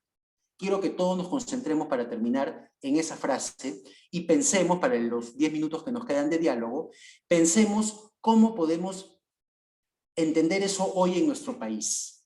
¿Qué quiere decir en nuestro país? Miren, en los proyectos mineros, en la economía. ¿Qué quiere decir? Actúa de manera tal que los efectos de tu acción permitan que la vida siga existiendo en la Tierra. Ahí viene todo el tema de la ecología y de las generaciones futuras. Lo que hago hoy en temas de medio ambiente, de explotación de los recursos, lo que hago hoy garantiza que ese niño que va a nacer mañana va a poder vivir en la Tierra de manera digna, ahora que vemos las sequías, que vemos las hambrunas, que vemos la falta de agua, que vemos el calentamiento global. Estamos actuando de manera tal que permitimos o garantizamos que las generaciones futuras puedan permanecer teniendo una vida auténticamente humana en la Tierra, ¿o no? Esa es la pregunta ética hoy, según Jonas. ¿Estamos garantizando que ese niño que va a nacer podamos seguir ocupándonos de él? Y que la Tierra, el planeta en el que va a nacer ese niño futuro, ¿va a poder ese niño tener las condiciones de una vida digna sobre la Tierra? ¿Sí o no? Esa es la pregunta ética para Jonas hoy. Y como ustedes ven, se vincula con lo de Levinas porque tiene que ver con la vida del otro, con el otro, que en este caso no es el otro que vive aquí, sino el otro que va a nacer, el otro por venir. Ética frente a las generaciones futuras. Listo, estos son los dos enfoques que yo quería compartir con ustedes para completar lo que vimos con Cecilia la clase pasada, y ahora entonces tenemos 12 minutos, ¿no? Porque quedan 12 minutos para poder conversar. Bien, les doy entonces la palabra, ahí tienen ustedes los textos, tienen las diapositivas, y ahora quisiera que alguien entonces pueda compartir alguna pregunta, si algo no quedó claro, si pueden dar algún ejemplo que se vincule con lo que hemos explicado. Feliciano dice en el chat, la explicación sobre la violencia está clara, en nuestro país hay una clase política y económica que duerme tranquila porque no es capaz de cuestionarse sobre la situación de los excluidos de nuestro país. Exacto, Feliciano, ¿no? Ahí estamos viendo esto, ¿no? Hay todo un grupo social, político y social, que es sordo y ciego al otro, ¿no? A las necesidades del otro. Y la ética, justamente, Feliciano, es lo contrario. La ética es dejarse cuestionar por el hambre, por la necesidad del otro y por las generaciones que vendrán, ¿no? ¿Estamos o no realmente generando las condiciones para que la vida en la Tierra siga siendo posible para esos niños que no viven hoy, pero que vendrán en el futuro? Muy bien, Feliciano. No sé si hay... Quizá podemos sacar ya las diapositivas. Podemos sacar Claro. sí, para vernos las caras. Y invitarlos a que puedan prender la cámara, ¿no? sí, para vernos. Nos quedan 10 minutos que realmente quisiera que aprovechemos para discutir sobre esta presentación. A ver, ¿quién se anima a hacer alguna pregunta o algún comentario? Quisiera no plantearle, sino que estamos viviendo en nuestro Perú en el ambiente político. Por ejemplo, a mí me cuestiona bastante lo que le están haciendo la guerra imposible a Castillo. Y si a él le están haciéndole la guerra imposible, está haciéndole la guerra a los que hemos puesto nuestra confianza. En este caso serían las personas que siempre hemos estado fuera del sistema, de aquellos otros que no quieren considerarnos como persona. Entonces, esto a mí me convoca o me dice de que ya creo que la ética nos diría, entonces ya basta ya este tipo de atropello. Esto es lo que a mí en el ambiente político me cuestiona fuertemente, de que cómo la derecha, seguramente que recién nos ha visto la derecha de que sí existimos, pero no quieren que existamos, no quieren que nosotros tomemos las decisiones sociopolíticas, sino que siempre es válido lo que ellos quieren, en este caso, la derecha tradicional o la derecha que siempre ha estado gobernando el país. No sé, yo tengo ese cuestionamiento. No sé cuál sería o la opinión de mis compañeros o de usted también, mi estimado amigo Cesare. Gracias por escucharme. No, gracias a usted, Cirilo. Y sí, bueno, sin entrar en los detalles, digamos, por razones de tiempo, y porque además no es tampoco el ámbito de mi especialidad, digamos, ¿no? Los asuntos políticos ya más precisos. Pero sí está claro, Cirilo, que hay en el país una exigencia muy clara de reconocimiento, como dice Levinas, ¿no? Y de participación en las transformaciones sociales y políticas urgentes en nuestro país, desde efectivamente toda una población y una cultura que ha sido históricamente, ¿no?, marginada, discriminada, excluida, ¿no?, frente a ciertos grupos que han sido siempre los que han decidido y manejado el país. Entonces, la ética significa dejar efectivamente, Cirilo, como usted lo dice, bueno, ya luego Los detalles habrá que verlos en el camino, pero el principio está claro. El principio ético es dejar que el otro, es decir, el que es diferente, sobre todo el excluido, el que ha estado marginado, el que ha sufrido determinadas situaciones de violencia, irrumpa, como tú lo has dicho, ¿no? Aparezca, haga irrupción, ¿no? Y dejar que el otro irrumpa para poder dialogar, para poder construir algo a partir de esa irrupción y en responsabilidad frente al otro, ¿no? Entonces, ese principio, y frente a las generaciones futuras, porque Cirilo, ¿no? Las luchas que usted menciona, los esfuerzos políticos y sociales de transformación, yo estoy seguro, Cirilo, que usted también, al luchar por eso, piensa también en sus nietos y en sus hijos, ¿no? Es decir, en las generaciones futuras. Es un trabajo social y político que hacemos también por los pueblos y por las generaciones futuras, ¿no? Bien, Feliciano nos ha dejado, no sé, nos quedan todavía 6 minutos. Gracias, Cirilo. No sé si algún otro compañero o compañera quiere participar. Gracias, Feliciano. Gracias, Cirilo. A ver, no sé si alguien se anima en los 5 minutos que nos quedan. Entonces aquí, mi estimado Cesario, nos tocaría, entonces, nos falta construir entonces la palabra nosotros.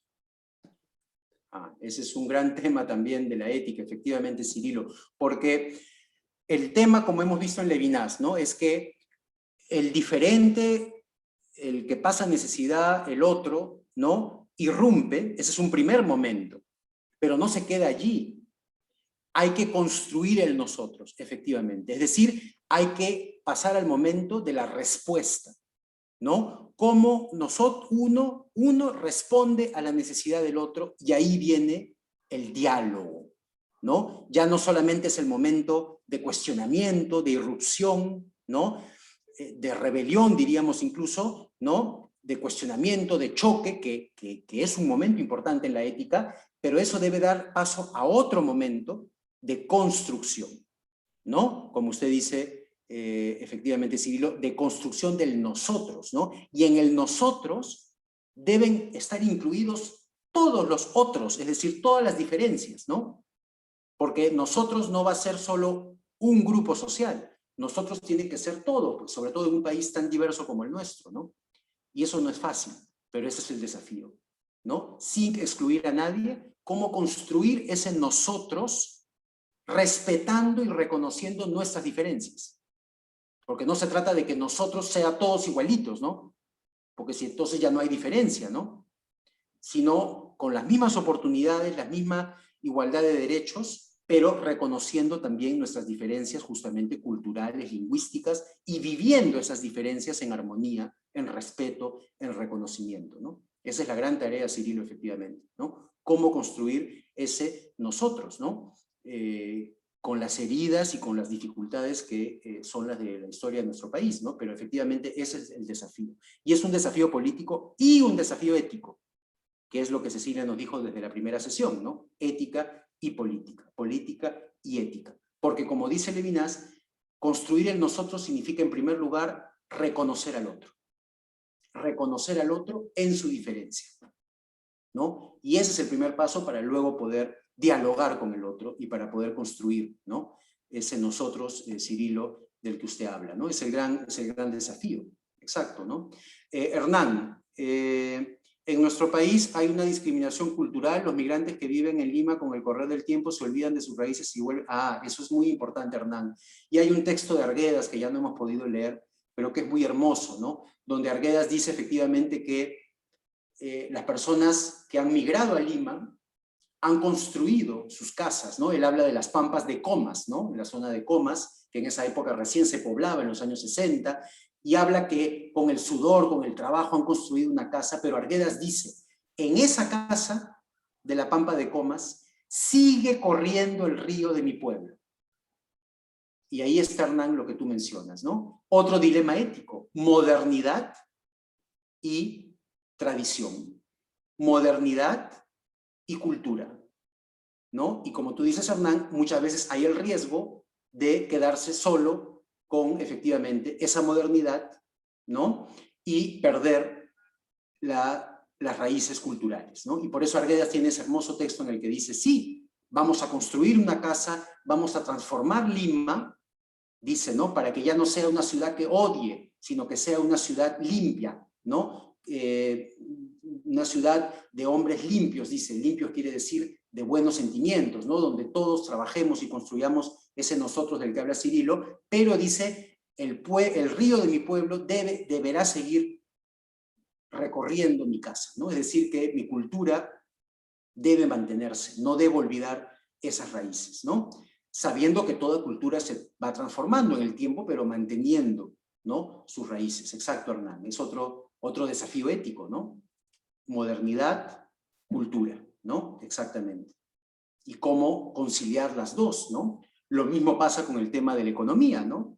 Explotación de recursos, ¿no? Modernidad, crecimiento económico, pero ¿y la cultura? Y el respeto del medio ambiente, y el principio ético que dice lo que vas a hacer va a garantizar la vida sana de los niños que van a nacer de acá a 10 años, o van a nacer con plomo en la sangre, o van a contaminar los ríos de manera que ya el agua sea imbebible. Entonces, ven, dilemas éticos. Y todo está atravesado por eso, ¿no? Lo cultural, lo económico, lo sexual, lo identitario, ¿no? Todo eso. Gracias, Hernán. Gracias, César. No sé si hay algún otro comentario, amigos, amigas. Buenas noches. Sí. Buenas noches, ¿me escuchas? Ramón. Ramón, Sí, buenas Ramón. noches.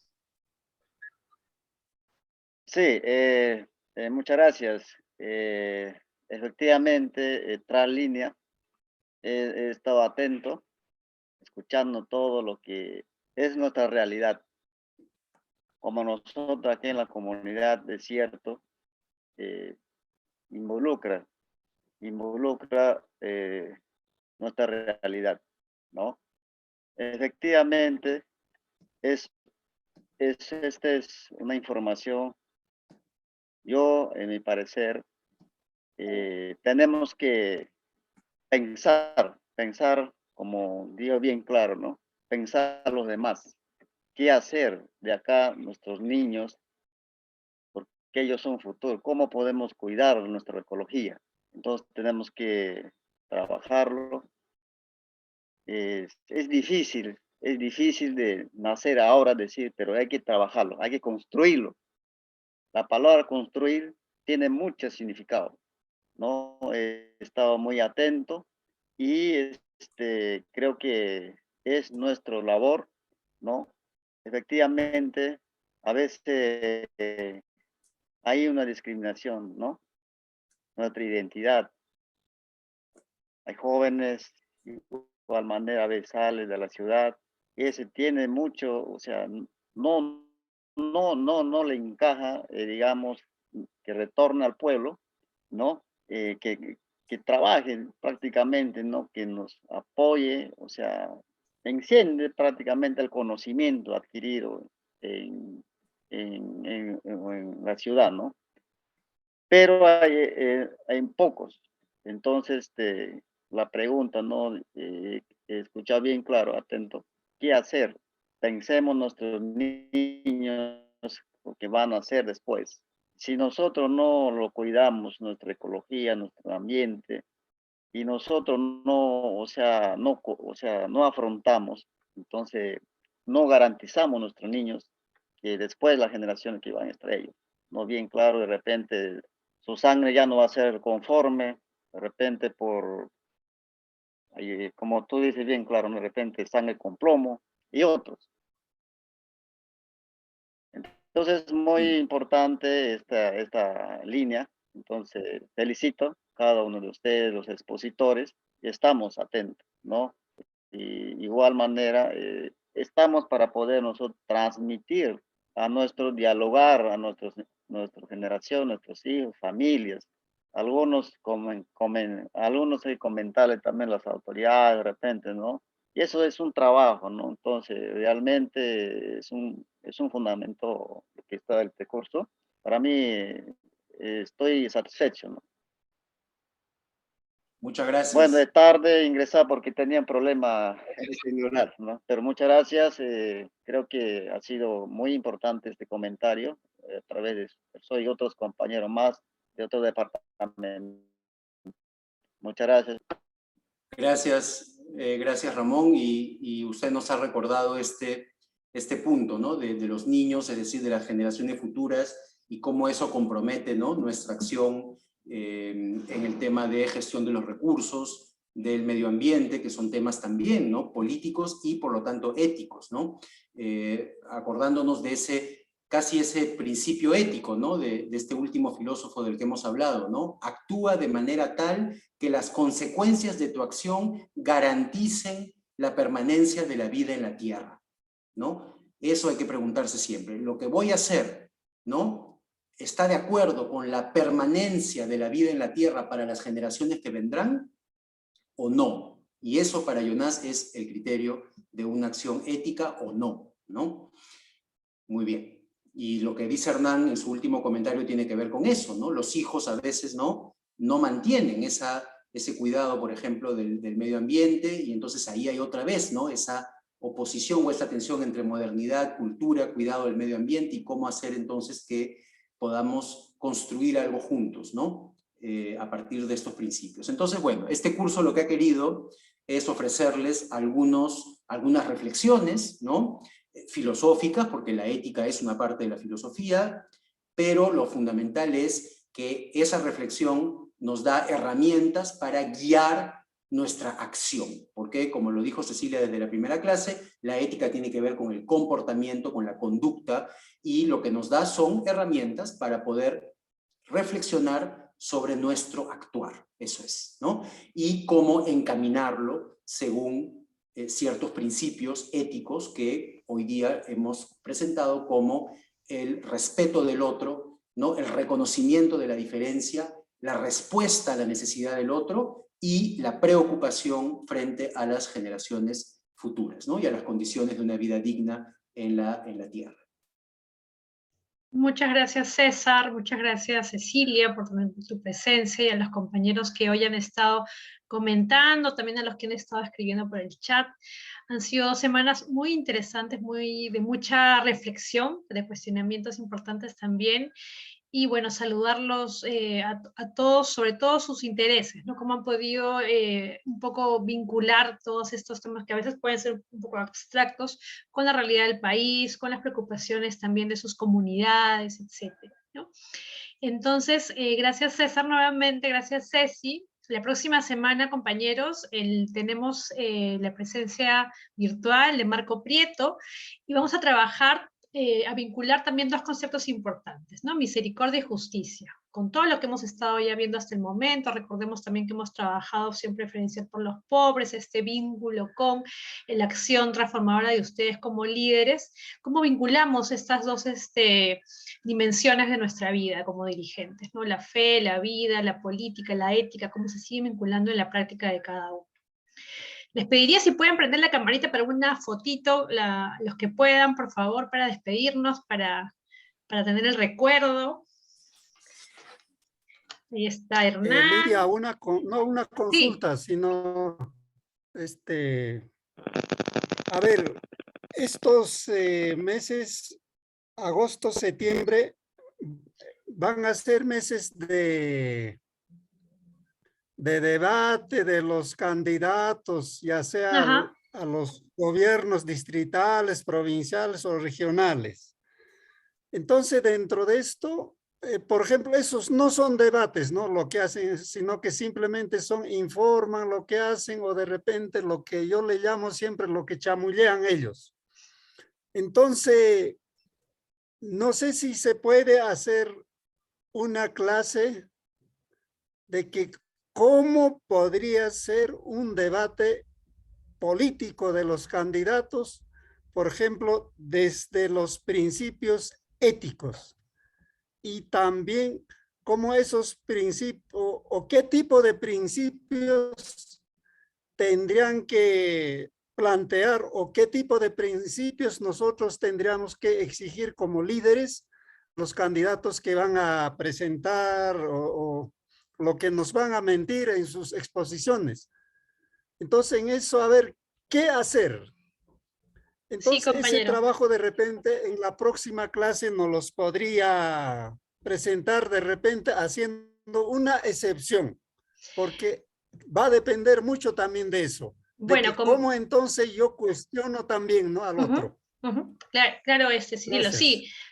Adelanto que estamos ahorita terminando de planificar un curso justo que tiene que ver con el voto crítico, el voto responsable, ¿no? Y que sobre todo nos dé información para poder hacer este discernimiento en nuestro voto, ¿no? Entonces, voy a tomar en cuenta lo que estás diciendo, Cirilo. El curso que estamos planificando va a ser para fines de agosto, inicios de septiembre, ¿no? Y vamos a trabajar ahí lo que es un poco el contexto electoral, contexto de país, contexto ambiental, las alertas que debemos tener como ciudadanos para emitir justamente un voto responsable.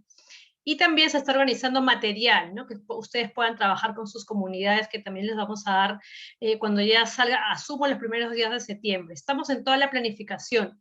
No es posible cambiar la realización de la próxima semana de manera tan rápida, ya tenemos un compromiso con Marco y un programa hecho, pero eso no quiere decir que lo que nos acabas de sugerir no lo tomamos en cuenta para este curso, por ejemplo, que vamos a hacer en septiembre. ¿Está bien? Bueno, ya veo caritas ahí, Marisol, Alina, un abrazo grande a todos. Voy a tomar la foto de manera veloz, a ver, los que estemos ahí. Ahí está Samuel. Listo. Muchas gracias, César. Muchas gracias, Cecilia. Nos vemos la próxima semana, compañeros. Hasta luego. Un abrazo. Gracias a todos. Gracias. Chao. Buenas noches.